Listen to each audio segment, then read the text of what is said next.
അപ്പോൾ അതാ നമ്മുടെ വയനാട് ഫ്ലവർ ഷോയ്ക്ക് തുടക്കമായിരിക്കുകയാണ് കേട്ടോ.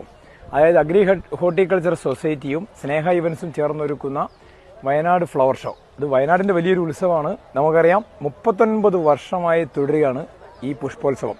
ഇപ്രാവശ്യം പുഷ്പോത്സവം മാത്രമല്ല, ധാരാളം കാഴ്ചകൾ വേറെയുണ്ട്. അതും വർണ്ണ കാഴ്ചകൾ നമുക്ക് സമ്മാനിക്കുന്ന ഒരു പുഷ്പോത്സവമാണ് കൽപ്പറ്റ ബൈപ്പാസ് റോഡിലെ ഫ്ലവർ ഷോ ഗ്രൗണ്ടിൽ നടന്നുകൊണ്ടിരിക്കുന്നത്. പ്രത്യേകം നമ്മൾ വരവേൽക്കുന്നത് തന്നെ ഒരു റോബോട്ടിക് ഡോഗാണ് കേട്ടോ. റോബോട്ടിക് ഡോഗ് വരവേറ്റ് കഴിഞ്ഞാൽ പിന്നെ അകത്തേക്ക് കയറി കഴിഞ്ഞാൽ നല്ല സെൽഫി പോയിന്റ്സ് ധാരാളമുണ്ട്. വെറൈറ്റി പുഷ്പം, അതായത് റോസൊക്കെ ഇഷ്ടംപോലെ വെറൈറ്റി, നല്ല അടിപൊളി വെറൈറ്റി പൂക്കളാണുള്ളത്. ധാരാളം ആളുകൾ കേരളത്തിന് പുറത്തുനിന്നും കേരളത്തിനകത്തു നിന്നും വരുന്ന പുഷ്പോത്സവമാണ്.